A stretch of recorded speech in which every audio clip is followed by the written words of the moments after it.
Hey, what's going on, guys? It's LSD from Too Faded to Play. I'm here with your boy Eggs over here. What's up? And we're going to talk some video games, do a little day drinking. Bojangles Hard Sweet Tea. Yes, Bojangles Hard Sweet Tea. Now, for some of you people, if you're not from the South, well, I'm not from the South. Neither one of us from the South, but No. if you live in the South, this is where you can find the Bojangles. It's hard sweet tea. It's a lot of sugar. Yeah, I shouldn't even be drinking this shit. How much is in this? I didn't even think about that. Fuck it. We in it, man. So Yeah. let's crack them open.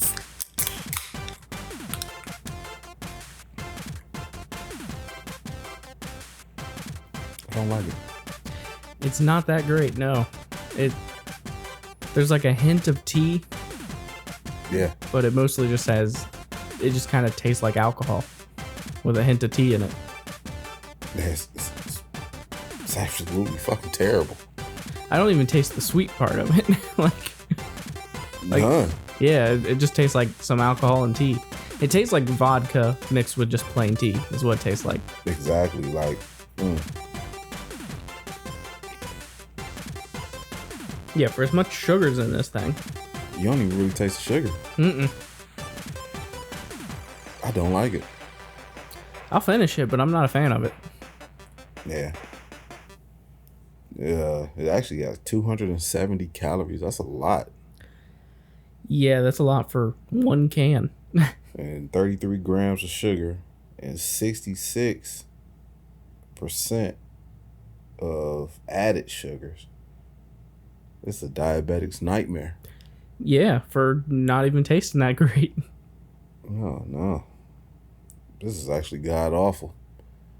I think this is the first one that I've disliked on this podcast so far. Bojangles, stick to making chicken. Because this is garbage. I'm going to finish it because I ain't no bitch, but... Yeah, I'm not buying it again. Like, it's not... Never. But yeah. But, to be fair, though, for the second part of our drink that I paid for, these 2 bottles and these 2 cans cost me like $10. Oh, okay. So yeah, it was super cheap. Okay. So we'll probably be ripped. This shit's gross. I don't even like it. Yeah, stick to making chicken and biscuits. That's what you guys are good for. You do good at it. Just stay doing that. Yeah, stay doing that. Because this shit is gross. Ugh. I need a beer to wash it down. Oh, so fucking disgusting. Yeah, man. So we back, together again. What you been up to, man? I've been playing some video games. But it just came out recently as of when we're recording this podcast last week. But, in the past, you've made fun of me because I've talked about these 100-hour RPGs that I was playing back to back. Right. And it was just a lot of reading, and you were making fun of me for it. The sequel to one of those just came out. God. So I've honestly not been playing it as much as I want to, just because I've been busy with other stuff. Right. But I've only put like 10 hours into it, and that's nothing. Yeah, that's just starting the game. I might have finished the tutorial by now. Right. So that's basically what you just did. The tutorial was 10 hours. Uh-huh. Yeah. I'm excited to get into it. It's kind of like people online have been calling it the Marvel end game of this game series, because this is the 10th game in this storyline. There's 3 games that came out originally, and that's like one arc. And then there's 2 games that came out after that. That's another arc. And then there's 4 games that came out after that, which is another arc. And this game throws them all together and ties them together and finishes off all the stories and everything. So you've got all these, it's different characters in each one. It takes place in like this big country. And each of these countries are kind of at war or have some political problems with each other. Right. And so like the first 3 games you play in a country called Liberal. I guess I could say the name of the game. The series is The Legend of Heroes. Okay. And the first 3 games are Trails in the Sky 1, 2, and 3. And you play as 2 people in a country named Liberal. And you kind of work as this game's equivalent as of mercenaries. You kind of take jobs, you're exploring the country, fighting monsters and stuff like that, and then all of a sudden, like, this evil force shows up and magical stuff happens. I don't want to spoil the story for anybody that wants to play it. And then you get the next two games, which is Trails from Zero and Trails into Azure, which is what people call the Crossbell arc. You play in a city named Crossbell, and you're kind of like the police force, but you're like the unwanted you're the redheaded stepchild of the police force. You're kind of like, even the police force makes fun of you and hates you, and you're just kind of given you start out by giving hey, I lost my cat, can you find it kind of jobs, and eventually you get to the point where like you're powerful and you save the city from an impending invasion of a war and stuff like that. But then there's the Cold Steel games, Cold Steel 1 through 4, and those take place in a country called Erebonia, which is like this big superpower, and they are in a fight with another country called Calvard, and the two of them are trying to take over Crossbell. And it's just this whole like war. Each game you're seeing this continent's war from the different perspective of the different nations. Okay. And it's kind of cool to see because like the whole series takes place within like a 10-year time span. And so you're seeing all these events, somewhat of the same events between these countries play out from either you're a part of it or you're seeing it from the outside. And you kind of see every country's position on this war. Like I said, it's a lot of reading, it's a lot of story, but it's kind of a cool, like, seeing it like that. But this game kind of brings those three stories together and closes them off. Okay. So that they could start a whole new villain, new stuff like that for the next upcoming games, which there's two of them already out in Japan. Right. It just takes like 3 years for them to translate it to get them over here. That's crazy. So, yeah. That's crazy. Yeah, what are you playing that on? What's that? PlayStation 5. PlayStation 5? Okay. Yeah, this one's called Trails into Reverie. Okay. Yeah, I'm about to take a look at it. You know, I hate RPGs. Oh, yeah. You'll hate these ones. Absolutely hate these ones. Yeah, I can't stand them. It's the bane of your existence. No. Tons of story. I think it was one of Trails of Cold Steel 3 or 4. One of them like that had more dialogue in it than all 3 Lord of the Rings books. Oh, no. Like, it's like insane amounts of dialogue. That sounds awful. It's turn-based combat. Oh, no. It's the bane of your existence. Yeah, you know I hate that turn-based. Oh, yeah. Oh, no. Hard pass for me, but you know, if I like the graphics, I'll watch it, you know, but I'll never own it. Yeah. If I own it, it'll be just something I'm just sticking on the shelf, you know. Oh, yeah. Yeah, so that's pretty cool, man. I played a little bit this week, mostly Cathedral. I played, you know, quite a bit of that. That's all I've really been playing. Okay. Still Zelda, just grinding a little bit. I got one game that I got not too long ago, and it's called Logistics Simulator. Huh. It's kind of like you run your own trucking company. Okay. And you gotta deliver loads and stuff like that. It's still in the pack. I haven't even opened it yet.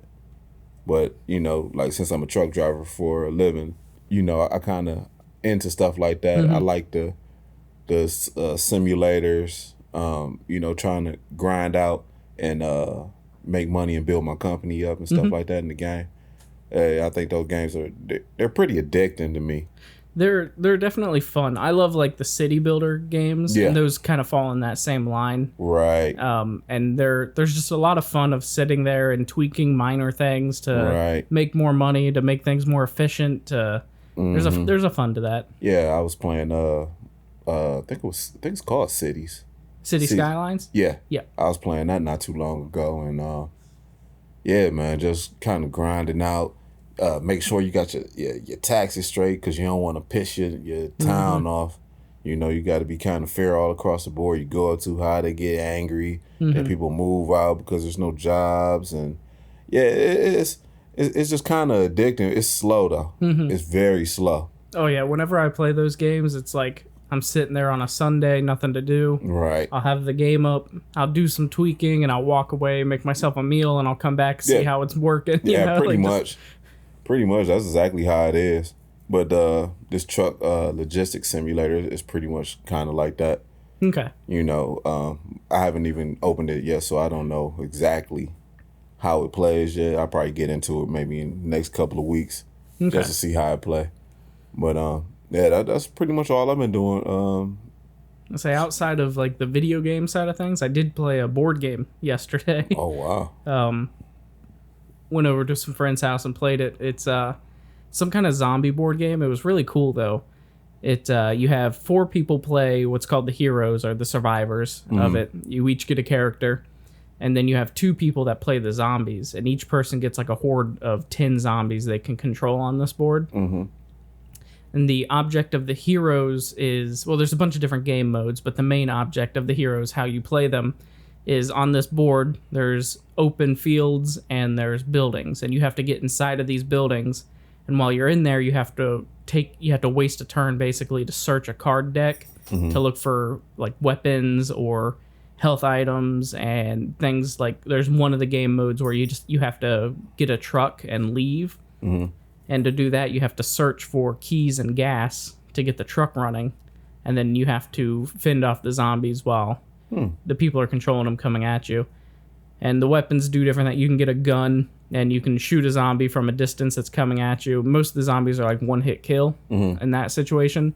But every time you shoot the gun, you have to roll to make sure the gun doesn't break. Oh, no. It's like, it was pretty cool. Is it kind of like D&D type? In terms of like rolling for initiative and stuff like that, or there wasn't necessarily initiative, but like, so you would be in a square and the zombie would move onto the same square as you, and the guy playing the zombie will have to roll a dice, and you roll a dice, and whoever has the higher roll wins. Okay. So in a way, it shares some similar mechanics, but it's not as like tedious. It's all just D6. There's no 20-sided die or anything. Okay. But it was pretty fun. I didn't get home until about 1:40 last night. Oh, y'all was playing. Yeah, I got there about 6 o'clock, and we were playing for a while. Oh wow! There was also a game mode of, it was like defend the point kind of thing. There's like a mansion in the middle of the board, and the goal of the zombie players is they have to get 9 zombies into the building, and you have to obviously stop 9 zombies from getting into the building. But you can't like search for materials or any items inside that building. So you have to strategize with the people you're playing. Like, hey, my gun broke. I need to go get another gun. Right. Somebody else come in the building. Yeah. 2 of you come in the building, defend while I go search for a gun. Okay. Like, and while you're out by yourself, the zombie people can still send zombies at you. So it's like, that actually sounds kind of fun. It was pretty fun. I really enjoyed it. It was my first time playing. I cannot remember the name of the game. I was about to say, like, you think you could find it at the spot around the block? We might be able to. Huh. It was pretty fun, though. It goes up to 6 players, so. Okay, I might be interested in that. Mm-hmm. Yeah, because I'm still kind of, what was that? Blood Bowl? That's, yeah. I'm still interested in that. Me too. Every time I look at it, the price just keeps going up. Yeah, it keeps going up. And it's not like it's not being printed. Right. I'm sitting there like, when we first looked at it, I think it was like $80. It was $80 for the starter kit, which was the board, 2 full teams, and like all this. Now it's what, like $170 or something? Yeah, like $170. I'm like, goddamn. And then like $50 per expansion or something. Yeah. If you just want a second or third team or whatever. Yeah, we might have to go in on that one. I still don't like it, but I think if you cut it with lemonade. Yeah. I think that's true. Yeah, put like some lemon in it or something. I think it might be better, but it's still pretty awful. Yeah, the more I drink of it, the less you get like the alcohol taste to it, and it's starting to just become tea. Still not sweet tea, but just tea. Yeah, it was good, man. So we got that out the way, man. Let's go ahead and get into this gameplay. We are playing, if you can see it, we're playing Cathedral. Yes, Cathedral on the Switch. Yes. So, what'd you think about it? I didn't really like it. You didn't like it? I didn't like it. At first, I liked it. When you start up the game, like the game controls really well. Yeah. It's very tight. Yeah. The platforming's good. The fighting's good. It's all very responsive. Like throughout the first level, I've really enjoyed it. Yeah. Because it was fun little puzzles. I liked the bouncing off of like switches and stuff to like that. That was fun. I liked that. Yeah. But by the time you wrap around, even the boss battles, are fun. They're not too overly complex that you can't figure them out, but they're still challenging. Yeah. Like they're not easy by any means, but it's not like I've played some games where it's like the boss is 700 miles around on the screen. Yeah. And it's slow enough where you can react to his attacks and stuff. You feel like you that. have a chance. Right. And I guess for the podcast we should say it's kind of like a Metroid style 2D with 2D. Like NES graphics. Yeah, 8-bit. 8-bit style, yeah. Castlevania-ish Metroid type of style game.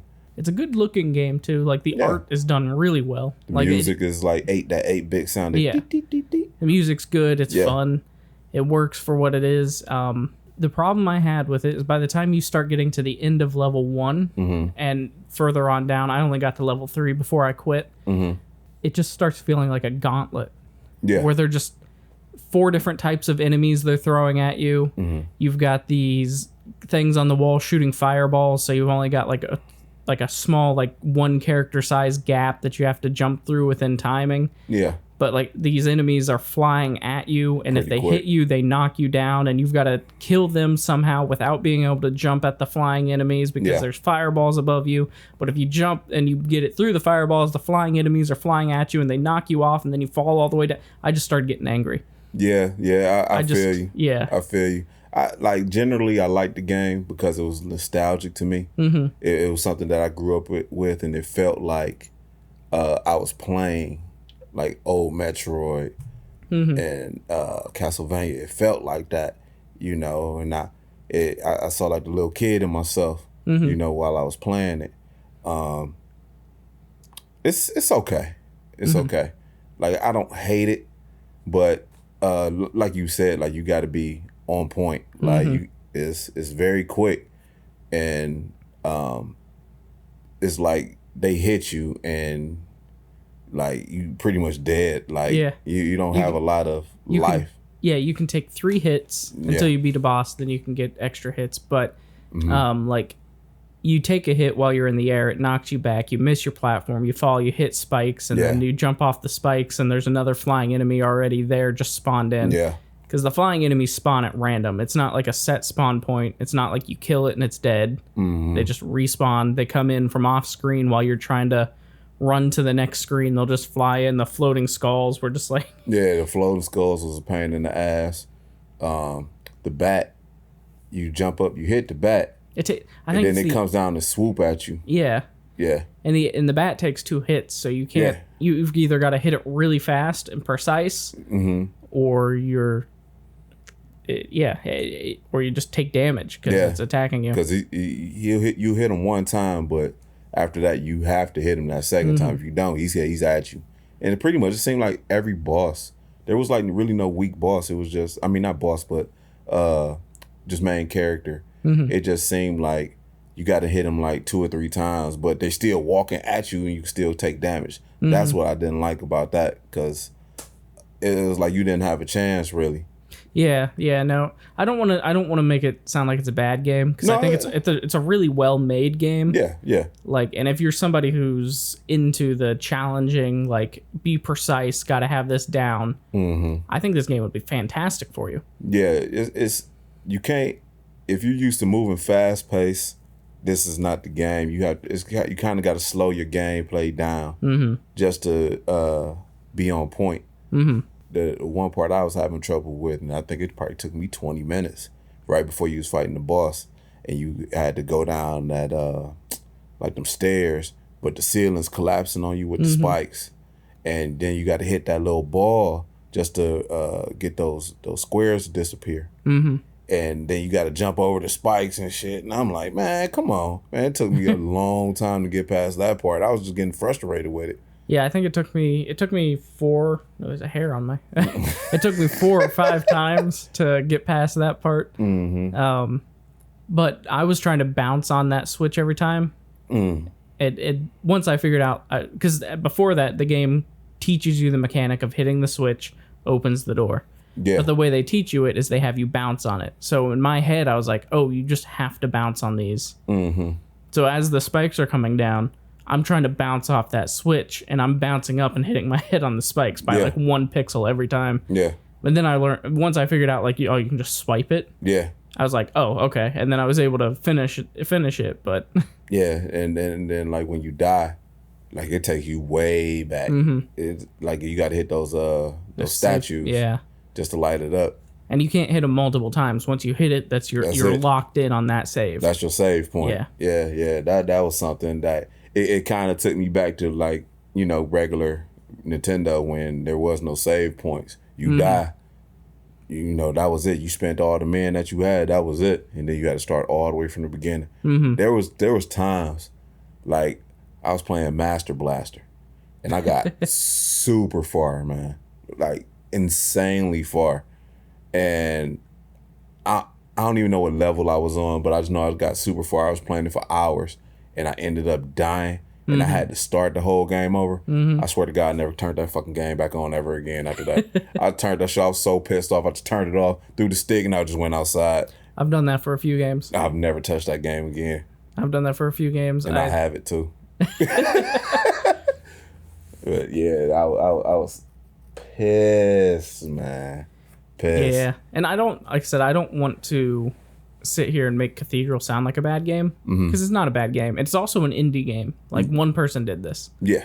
With help of a few other people here, but for the most part, it was made by a person, and it's a good game for what it is. It's just not for me. Yeah. It's just not a game for me. Like I said, the platforming is tight. The attacks are tight.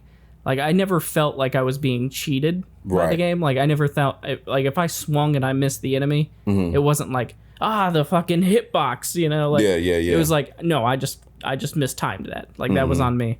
Like it's a good feeling game. The jumping's really good.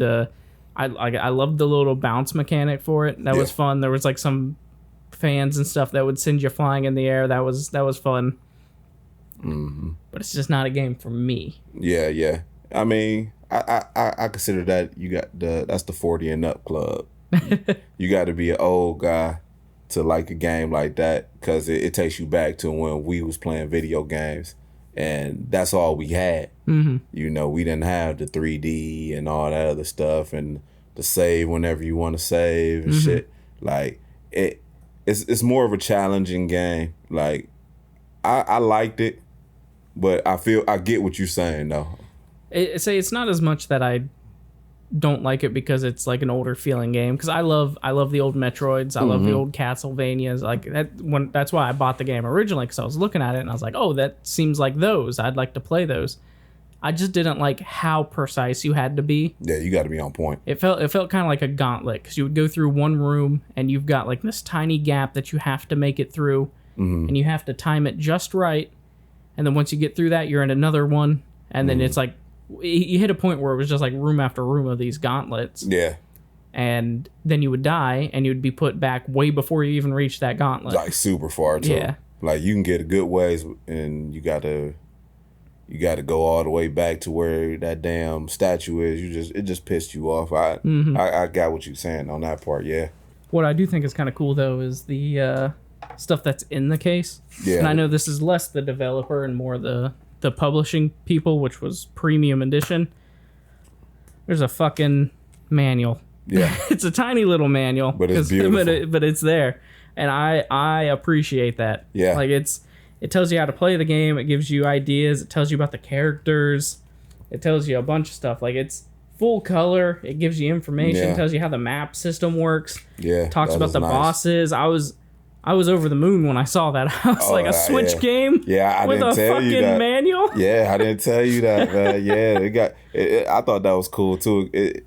It's just like an old school game. You get your game, you open it up, it had the manual in it, the map, and the manual was really well made. Yeah, it really is. Yeah, like it's really well made, and I really appreciate them for that. I love the NES style. Yeah, like sleeve for it. Yeah. Yeah, that's a sharp game right there, man. They did a good job on making it. I thought so. I guess for the people who don't remember the NES sleeves. Oh yeah, we know about the sleeves now. For the people who don't. Oh, for the young folk. Comparison, like compared to like what they did with one. Just a giant sleeve. Yeah, it's just like a. But yeah, other than that, the box is really well made. The art is good. The manual was a bonus. Yeah, I did appreciate that. Shout out to them for that one. Yeah, the premium edition did a really good job. We on did get the box and premium everything. editions, didn't we?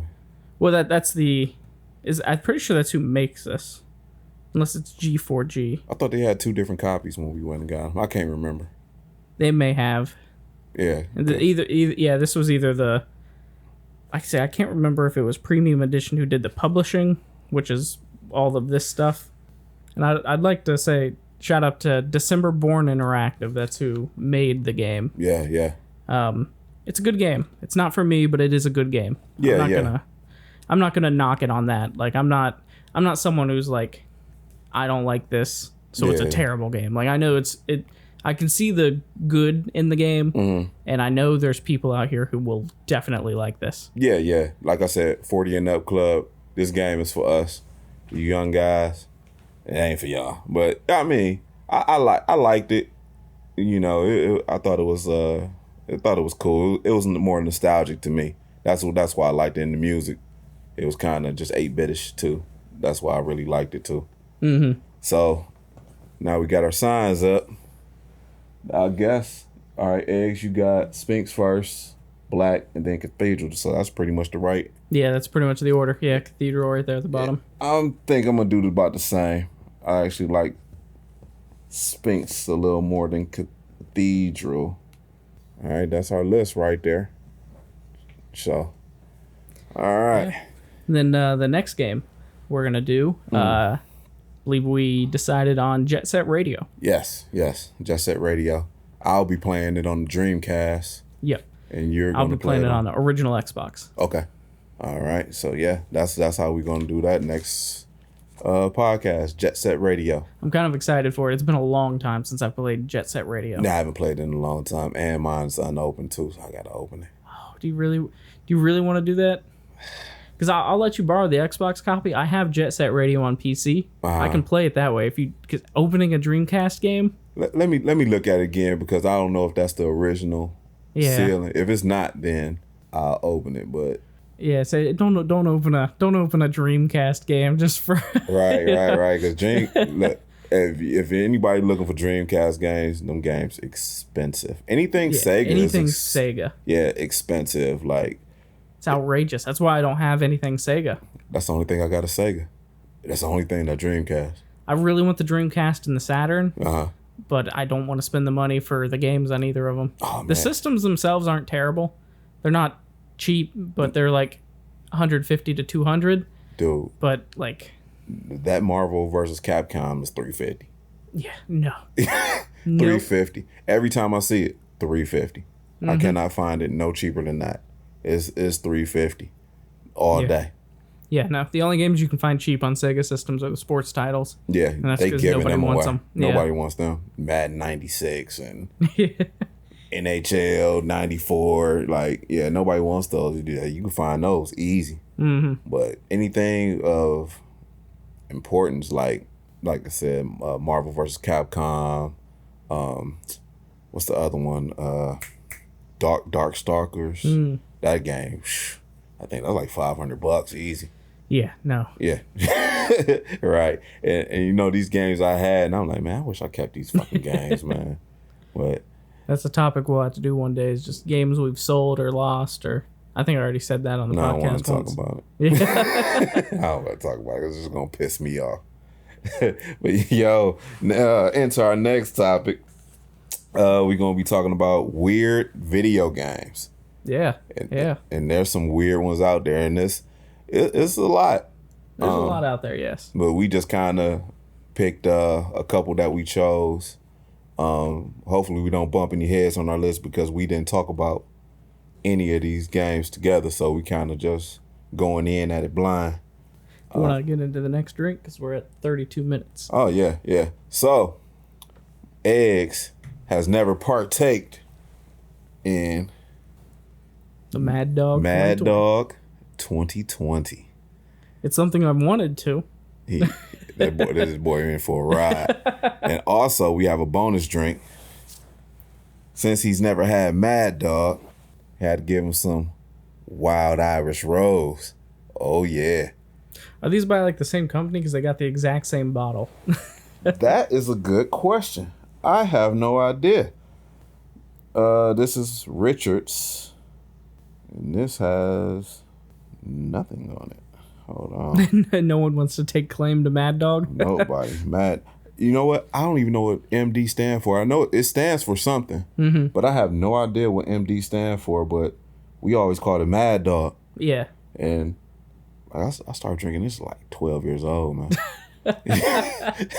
Like, hey, I'm telling you, like Wild Irish Rose, Mad Dog, Thunderbird, woo. We was like 12 years old drinking this shit, man. Like, we was dead wrong, but we used to, this is another funny story.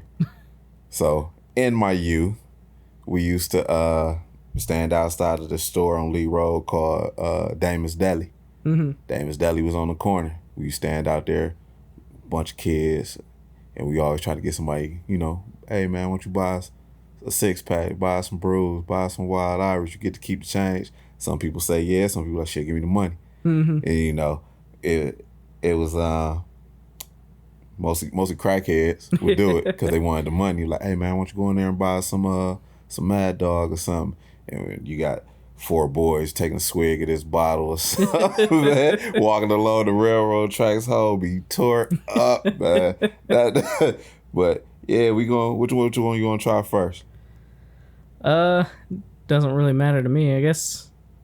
Oh, hold on. You gotta christen this, man. This is actually a thing. Oh. Hold on. Let me get my keys out. If you ever get one of these, you gotta scratch the rolls off. Why is that? Just something you have to do? I never knew why. Oh, okay. But that was something that, you know, you go to a biker party or something like that. This was in abundance. They have a cooler full of this. You see the cats, they just get it and scratch it off. I guess that was for luck. I have no idea, but it's always became a habit. So okay. That's why I did it. So we gonna drink this Mad Dog. We drinking on red grape wine. This shit gonna be nasty. No, I bet. I bet. Ahead. Pour up, man. And while you pouring up, we're gonna be talking about these weird games. The first weird game that I have is called, get this, I didn't even know this was a thing, LSD's Dream Emulator. Yeah, you took one of mine. Oh, I did? You've never heard of LSD Dream Emulator? I've never heard of it until I read it the other day. I've played the game. It's a Japanese only game. Yeah. Like, it never came out here, but somebody did an English translation of it and did like a PC port for it. And that's how I played it. Really? Yeah, so that's funny. Because it said it was released in 98. It was an exploration game. And it didn't have no objective. You just exploring. Like, there's no point to the game. You just pretty much walking around just tripping. Yep. Why? Yeah, that's crazy, man. I knew he was going to bump heads. Because that one right there was like, oh, I got to talk about this one. It's in my name. Yeah, that was one of the ones that I wrote down on my book. Like, it's there to potentially talk about. But I was like, he might find that one and talk about it. Because it's a not well-known game, but it's a somewhat... Like, if you search for weird games, you're going to kind of find it. Yeah. But it was a PS1 game. The graphics look terrible. Very bad. And it's... I guess, from my understanding of it, it's all things that happened in the creator's dreams. Yeah. And he just kind of made them into a game. Well, he was like an artist. So it was more like just art to him. But to everybody else, it was just trash. Yeah. No, it was not well received in its day. A lot of people now like it as a cult classic. Right. Because it has some interesting through lines. Like, on day... So, like, I think it's 365 days is what it is or something like that. I could be wrong on the exact amount. But each time you go in, it counts as a day. And depending on what you do in it, after, like, 10 minutes or something, it kicks you back out And it's like, that was a good dream, that was an upper, or that was a downer dream, you know? And it depends on stuff that happens in the game. But the main, once you get through the however many days, it resets to the beginning and you start over. But like on like day 10 or something, if you go into a specific building, there's like a lady laying on a bed. And on like day 15, you go back into that building. She's looking like skinny and pale. And if you go back in the building on day 25, she's dead. And if you go back on day 30 and you interact with her, it takes you to this weird, like, twisted world. Like, it's got through lines to it, but... Yeah, I thought that was kind of funny when I saw it. And I was like, oh, I gotta talk about this. I actually have to get it. Oh, good luck. Did you look it up? No. I didn't look up none of them. It's expensive. How expensive we talking? When I last looked, which was about 4 years ago, before the big COVID boom in gaming prices, it was about $150. I might be willing to bite that. That was before the big COVID boom in prices. Oh wait, hold on. Go ahead, keep talking. You about to look it up right now. So hold on. Let me pause for a minute. What the fuck do you think of this? It tastes like cheap wine. Yes. That's what it tastes like. Yes. It's hard going down. Yeah, no, it tastes like pretty shitty cheap wine. I haven't had this in at least 25 years. It's been a long time since I've had this. And yeah, it's pretty lousy. I know they got like other flavors, don't they? Yes. They have a bunch of flavors. I didn't know what to get. I'd be curious to try them because grape is like a typical wine flavor. And this tastes pretty close to a wine, which I mean, I know it's a wine, but... Oh my goodness. What's it at now? Oh no. Never mind. Yeah. $748, man. What? Nope. Yeah, that's a hard pass. Like, and that's like kind of the cheapest one without the case is $500. Ah, yeah, no. Without the case, one that is wrapped up, 14. Yeah, thousand. Yeah, 25. Nope. All right, guess I don't need that game that much. Yeah, probably not. There's a reason I don't have it either. Yeah. I'm the big Sony guy, you know? Yeah, fuck that. This shit is gross. I don't know. This is a bad liquor week. I'm gonna have to wash my mouth out with beer when I get done with this podcast, man. All right, what's your next one? So I actually kind of had trouble with this. In the sense that, as you know, I buy and play a shitload of weird games. To the point where I was sitting there looking at these weird games and being like, are they actually that weird? Like, I'm desensitized to what the weird is. Right.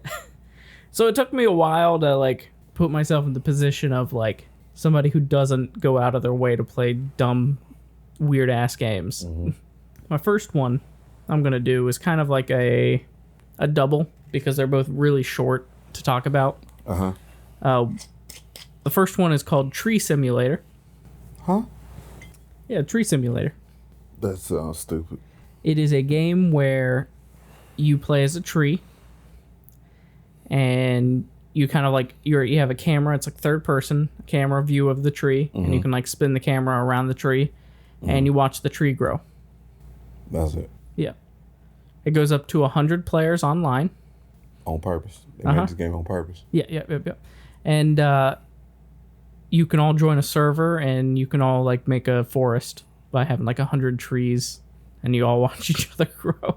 I swear we're in the wrong business.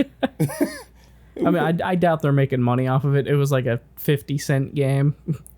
I mean, if enough people bought them. Yeah, that's true. And then the second one is called My Name is Mayo. Have you ever played a clicker game? It's where you just sit there and you tap on the screen or whatever over and over. Does this have anything to do with mayonnaise? Yes. Have you ever played a clicker game where you just click on something over and over? Yes. Yeah, that's what it is. But you're just tapping on a jar of mayo. So what happens to the mayo? It grows hair at one point, goes through an identity crisis, and like becomes a girl. No. No. And the whole it's just you just click and it just goes tink tink tink tink tink tink tink tink tink. I'm like a jar of mayo. No. It gets a dog. A pet dog. It grows a mustache. No. That's a weird one. Yeah. That's definitely a weird game. So I kind of put those two together because they're both really short and simple. But that's kind of like my first. All right. So my next video game, weird one. I remember this game. I think I've played it once, and I thought it was stupid. We might bump heads on this. Parappa the Rapper? Parappa the Rapper. That's what it was? Yep. Parappa the Rapper. God, that game was so dumb. Punch, kick, punch, punch, kick. Oh, man. So that was basically like the first rhythm game.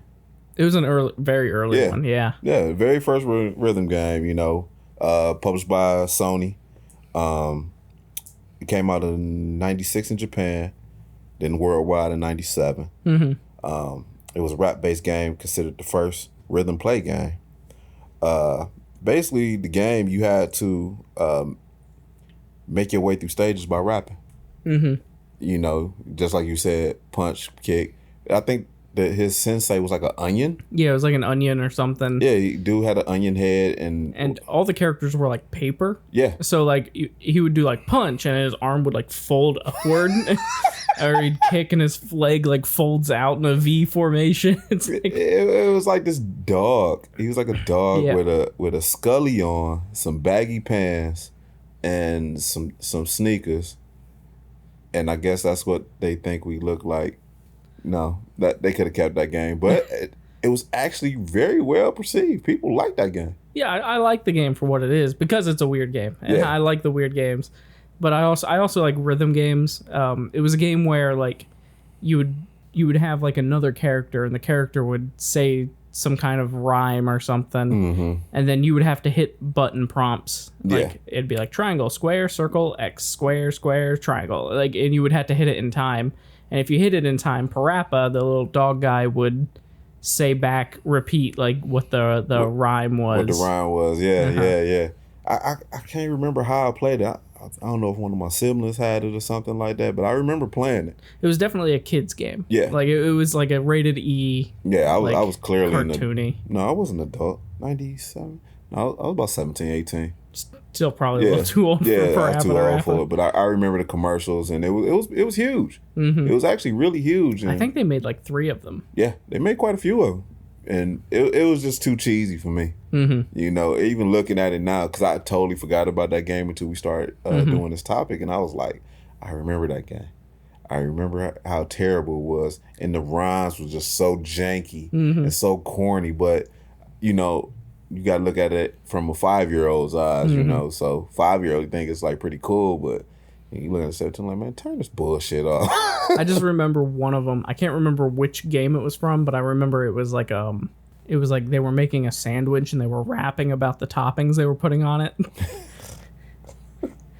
It was like, I put my tomato on the lettuce, and then it's like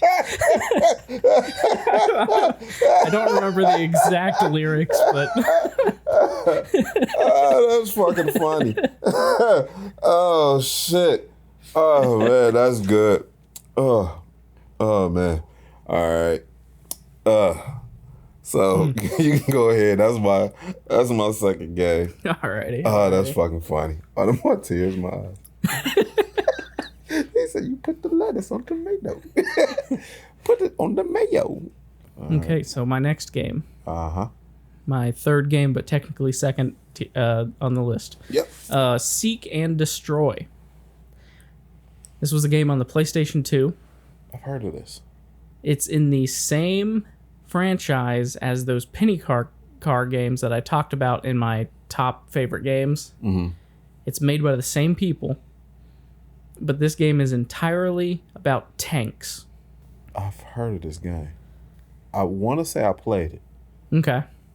But it's like a normal tank game when you start it, except for they're like penny car sized tanks. Yeah. and you're in open fields like shooting at them, or you're in a town shooting at other tanks and stuff like that. I have played this game.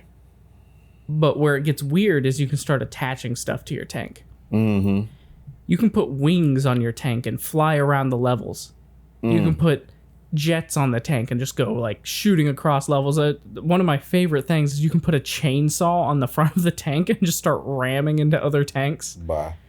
There's like battlegrounds and stuff where it's like these enclosed like terrains of dirt and stuff, and you've got these tanks like you'll start the fight and you'll just see this tank start floating up that you're fighting. And it's like it's like a normal tank game on the surface, but then it just starts getting really weird. The tanks talk. Like the tanks are sentient creatures. Yeah, like I believe I played that game because it sounds so familiar. I guess the weirdest part of it is like the outside of the case, like when you would buy the game, doesn't look anything like that. Like I got the game over here, I'll grab it. Oh, you actually have it? Yeah.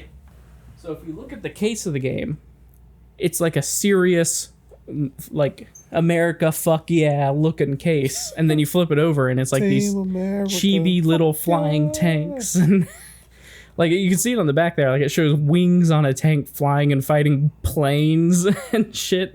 But the front of it just looks like a typical like, yeah, fuck yeah, America kind of game. Like, just by looking at this is definitely America game. America. It's made in Japan. It's a Japanese game. But it's America.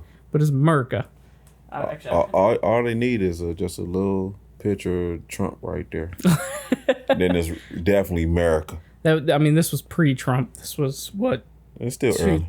2002. This was like right in the early days. I guarantee if you rip that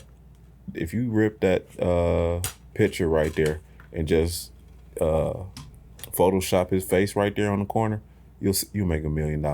Oh, probably. Like, it wouldn't surprise me. I'm trying to see if there's like any good pictures in here of another stuff. game with the manual though. See, yeah, PS2. You know. See, well, like when was it when they did away with the manuals? Was that? It was sometime between PS3 and PS4 era, or 360 to like I think most games in PlayStation 3 360 era had manuals. Right. But they started getting smaller. But that was like really the greatest part about having the game. Just flipping through the manual. Oh, I absolutely... You buy a new game as a kid. Yeah. You get in the back of the van on the way home. And you rip it open. And you sit there and you read that manual on your way home. Yeah. And you know every detail about how to play this game. Yep. And then you get home, you put the disc in or the cartridge in. Mm-hmm. You're just ready to play. Yeah. Yeah. Like, I miss that, you know. I miss it so much, too. Like it sucks. Like, the game's more expensive, but then you take away the manual. Mm-hmm. Yeah. Like, put the manuals back. I go out of my way to get manuals in games. Like, I want complete copies because I like sitting there and looking through the manual of the game. Mm-hmm. Like, it's... Surprisingly, that game is pretty cheap. Oh, yeah. No one played it. No one really played it. Like... None of the games in the Chorokyu series, which is those penny cars, no one really played any of them. They're all really cheap games. Nobody really knows about them. That game's like $7. Yeah, it's super cheap. It's super fun, though. Yeah. Like, it's very arcadey. And, like, it's not a great game by any means, but it's a fun game. You sit down and you have some tank fights, and then you launch your tank into the sky and you take down planes. You hook a chainsaw to the front of it. You machine guns on either side of it attached to your fucking tank treads. Even the sealed copy is like $12. Yeah, okay. That's not terrible. Compared to everything else I looked at. Oh yeah, no, this is a pretty cheap game. Okay.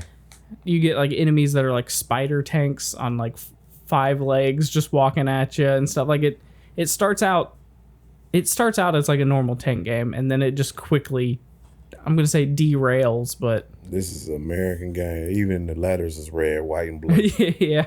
Godly. Seek and destroy. That is funny. Teen violence. Teen violence, yeah. Yeah. All right, that's cool though. I see this one tank over here got the wings on it with the jets on the back. Mm-hmm. That's crazy. Just imagine you just see a tank flying in the air. Like, how do you get that heavy ass thing up in the air? Yeah. And there's like 20 different tanks, or what is it?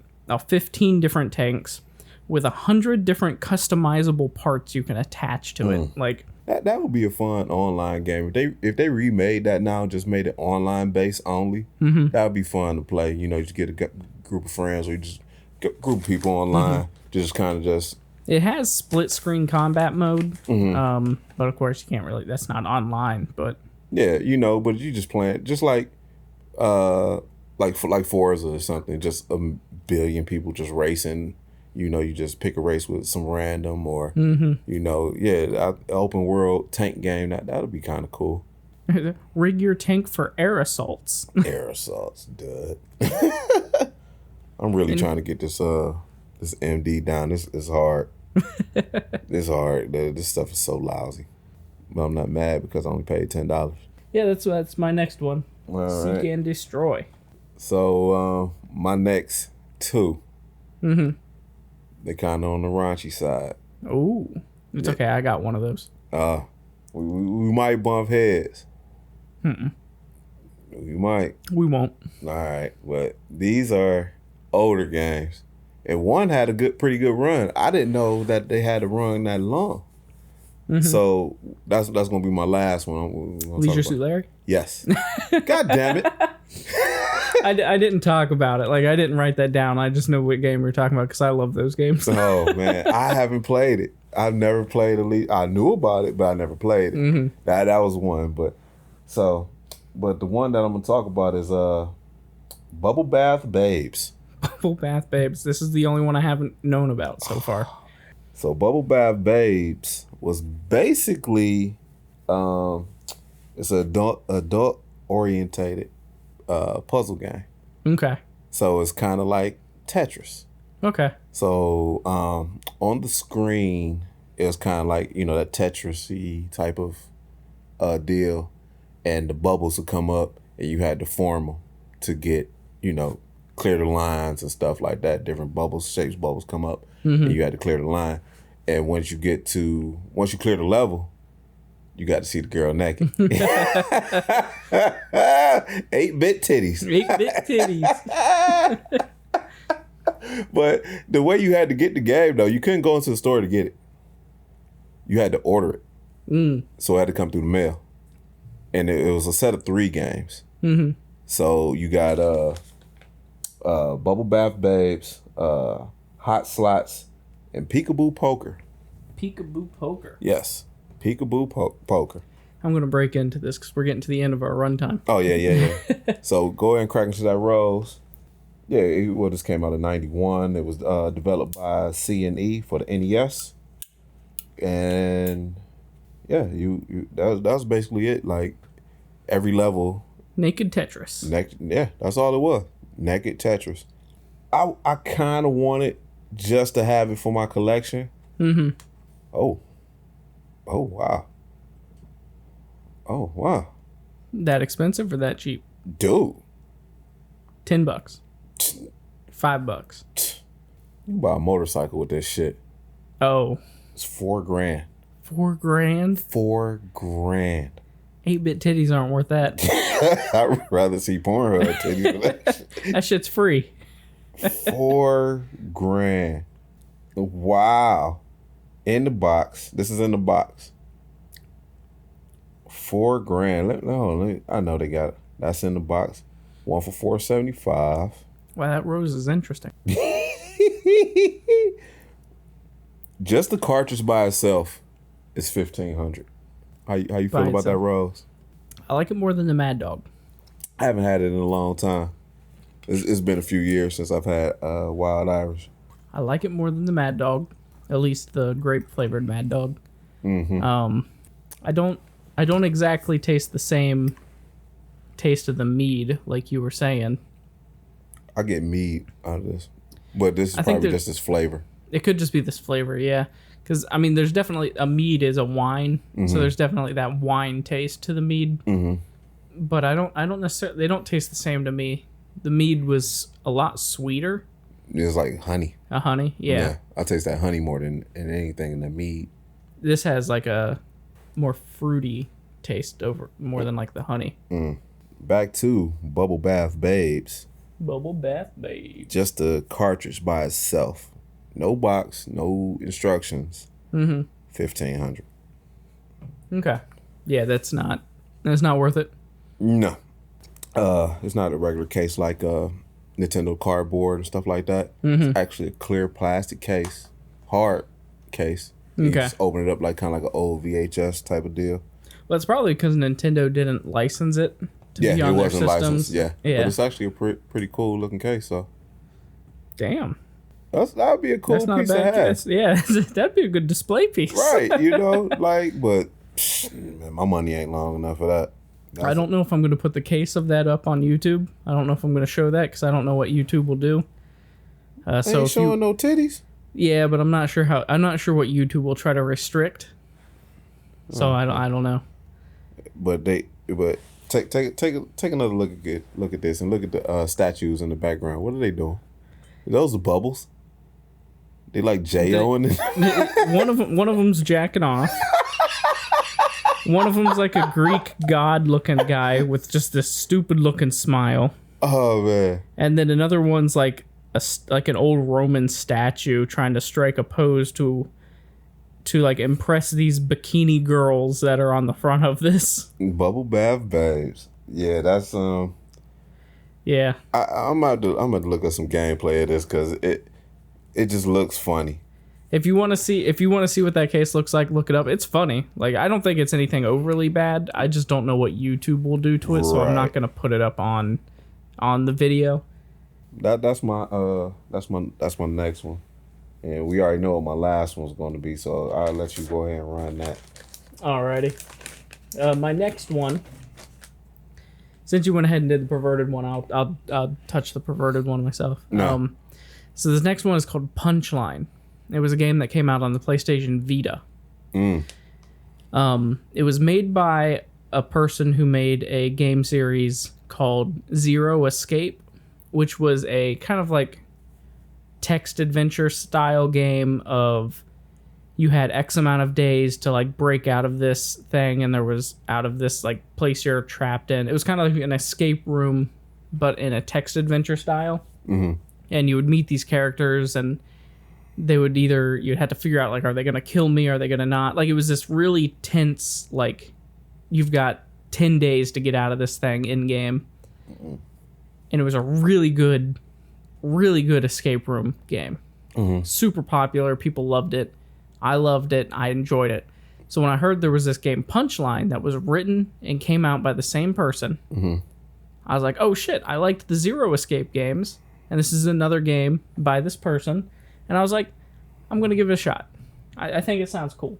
I just heard the game came out. I hit the pre-order button. Didn't look too much into it outside of like the summary of the game. And this is the summary. Holy shit, you got the hard copy. Yeah, I got the hard copy. Oh, this is the summary. It says, from the creator of the Zero Escape trilogy comes a new supernatural adventure. Haunt a household as a ghost, solving mysteries and puzzles. Try to find your body and end up saving the world. Let me see that. Not yet. I'm like, cool, that sounds like fun. It's a puzzle game where you're a ghost haunting a house, right? I start playing the game. This shows up, and I'm looking at it. I'm like, hey, this is a little weird by the case. So you play as a ghost. You play as a guy in an apartment building that something happens, and he turns into a ghost. And your object of the game is to go room to room and haunt the room, and you have to try to get these people to either do something in the room by scaring them that opens up like a door, and you can get like a key. That's not the exact item, but you can get like an item out of it. Turns out every single person in this apartment building except for you is a female. Right. If you see their panties, you blow up and destroy the world. Like, you blow the world up. What? So half of this game is like, it's a 3D game, so you're centered in the room. And you've got a circle, you got to look around the room, and you've got to find objects to interact with. Like, there's a chair, you push the chair, and if the girl notices it, she gets scared and runs off somewhere or whatever. And she'll like knock over a shelf, and behind that shelf is the item you're looking for. Like, that's the puzzle. You got to figure out how to get to these items. but it's constantly just like the girl's bent over in a short skirt and you've got to not look at her underwear. And every time, like, even like the corner of her butt's on screen, the camera's just like automatically attracted to it and you're fighting the camera not to stare at this girl's underwear. Oh no. Once the game came in, I was looking at that case and I was like, this seems a little off from this horror series escape room that I expected to play. This is disgusting. Yeah. And then if you look on the back there, read it, it also tells you now on that game case, if you look at panties, the world explodes or whatever. So the fate of the world relies on this pervert not looking at some panties. And I bought it being like, oh, the Zero Escape games were great. I loved those games. And this is another story by this person. Japanese perverted, man. Anyway, what's your next one? Don't cut me off. Let's get off that get on my topic. soapbox and fucking. Well, you already touched on it, man. Leisure Suit Larry. Leisure Suit Larry. Basically, Leisure Suit Larry was an adult comedy game created by Al Lowe and published by Sierra from 1987 to 2009. The game follows this character, his name Larry Laffer, a balding leisure suit wearing man in his 40s. The story revolves around him attempting and failing to have sex with young chicks. That's pretty much the game. Yep. So a lot of it takes place on like hotels, casinos, ships, and stuff like that. And the guy he just trying to get women, he just can't win. Yeah. He just can't win. But surprisingly, it did well. Yeah. Like it sold like over 10 million copies. Like that's pretty amazing, you know. They're fun little games actually. They're like puzzle games. Yeah. One of the ones where you got to walk around, like you walk into a room and you search for an object and here's this thing and now you can use it to open this other door. But yeah, it's constantly like, it's just this 40-year-old balding dude hitting on like 18, 19-year-old chicks. What you don't hear from that description is not only is he 40 years old and balding, he's like 2'3". Yeah, he's very short. Super short. Yeah. And he's like, hey babe, how you doing? My name is Larry. Yeah. Wanna fuck? And it's like the lady at the hotel reception, like the hotel receptionist and shit. Yeah. And she's like, no. But the games are not terrible though. They're not No, they're not bad games. Even price wise, they're pretty but they running about $35. You can find them online. I didn't know that they had one for the Switch. There must have been a port because I haven't heard about them. Yeah, they got like one doing a new one. Yeah, one for the Switch. Leisure Suit Larry Wet Dreams. That's the name of the game. It's about $25. It's not bad. I can't imagine it being all that great on the Switch though, because if I remember right, and it's been 7-8 years since I've touched a Leisure Suit Larry game, I'm pretty sure they like showed tits and stuff. Yeah, And the Switch would not. Yeah, no, you ain't getting that on Nintendo. Nintendo ain't letting you get that. But I just remember like one scene in one of the games. I want to say Leisure Suit Larry 3 or 4. You're at a hotel and like the end game is you like walk into this top room and there's just a girl sitting in a hot tub topless. And like that's the girl Larry finally gets with. Like, yeah, they're not terrible. Like the PC version is probably the most expensive one, which is it retails about $90. But like for the most part, they about $35-$40. yeah. So this is something that you can find pretty easy. But yeah, that's I thought that was funny. Like he kind of reminds me of if you ever watch Three's Company, just for the older people. If you ever watch Three's Company, he reminds me of Larry on that show. But Larry on that show actually he had bitches. Larry had bitches, man. But this guy right here, he's just like this loser, and he just tries so hard. And he kind of remind me of those. You remember them?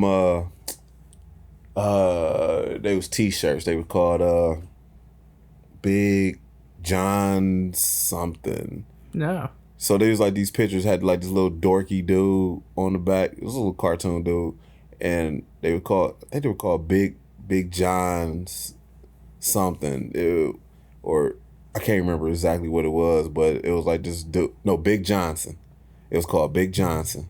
Okay. And it was just this corny looking white dude. He just looked like goofy as fuck, but he was covered in women though. Like all the women loved this dude. But if you look at him, he just looked like real geeky, kind of plain. But this guy, I guess, the joke of the shirt was he had a Big Johnson. Ah, okay. So that's why he had all these big titty women all around him and stuff like that. He just had like this smile on his face. So that's what Leisure Suit Larry reminds me of. But Big Johnson got hoes. Yeah, but Larry doesn't get the bitches. Yeah. I remember there was one on the it was like PS2 original Xbox. Yeah. It was Leisure Suit Larry's grandson, and he's like going to college. Mm-hmm. And that was like the worst rated one of them all, but I thought it was funny. Mm-hmm. It was like just a college setting. It was the same thing as all the other games, just a college setting. Yeah. I know I enjoy those games. If you're someone who's a fan of like the point and click adventures, yeah, they're fun and they're hilarious. Like it's just it's constant jokes.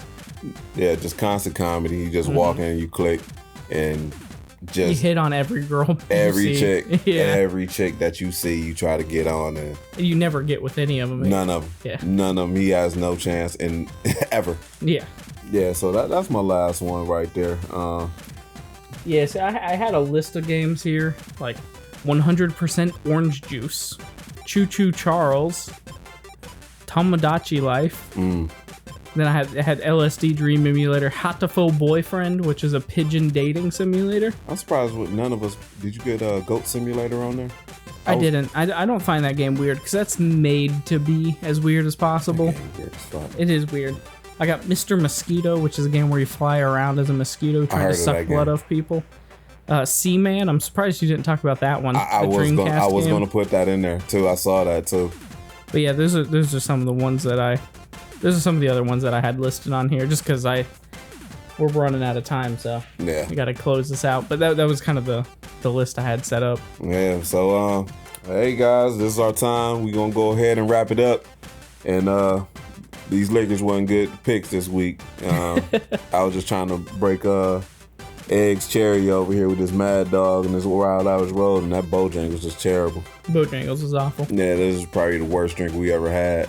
But yeah, this is our time, y'all. We're going to go ahead and wrap things up. We too faded to play. I'm LSD. Nah, I'm Eggs. Hey, peace. You can leave these here if you want. I'll drink them. Oh, yeah. These fucking six nasty.